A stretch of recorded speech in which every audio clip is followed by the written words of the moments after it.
Hello friends, welcome to விஜயம் kitchen. இன்றைக்கி மோர் குழம்பு எப்படி செய்யுதுன்றதை பார்ப்போம். இதுக்கு தேவையான பொருட்கள்: அரிசி, பருப்பு, துவரம் பருப்பு ரெண்டுத்தையும் 2 மணி நேரம் ஊற வச்சுக்கோங்க. இஞ்சி, பச்சை மிளகாய் எடுத்து வச்சுக்கோங்க. ஜீரகம் 1 ஸ்பூனு, 2 டப்பா தயிர்.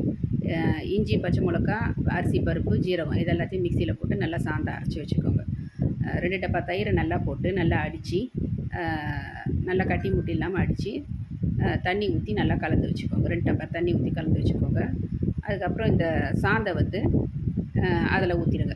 அதில் நல்லா கரைச்சி ஊற்றிட்டு அதுக்கப்புறமேட்டா நம்ம கொஞ்சம் உப்பு, தேவையான அளவுக்கு உப்பு போட்டுக்கோங்க. மஞ்சள்தூள் போட்டுக்கோங்க.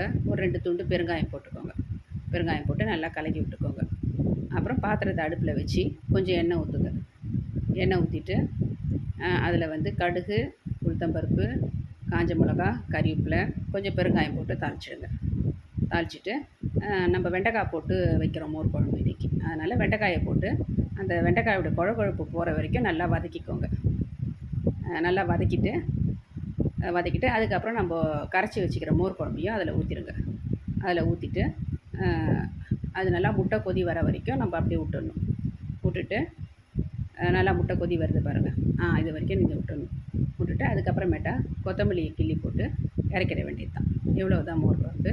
இதை நீங்கள் செஞ்சு பார்த்துட்டு எப்படி இருக்குதுன்னு ஷேர் பண்ணுங்கள், கமெண்ட் பண்ணுங்கள். தேங்க்யூ.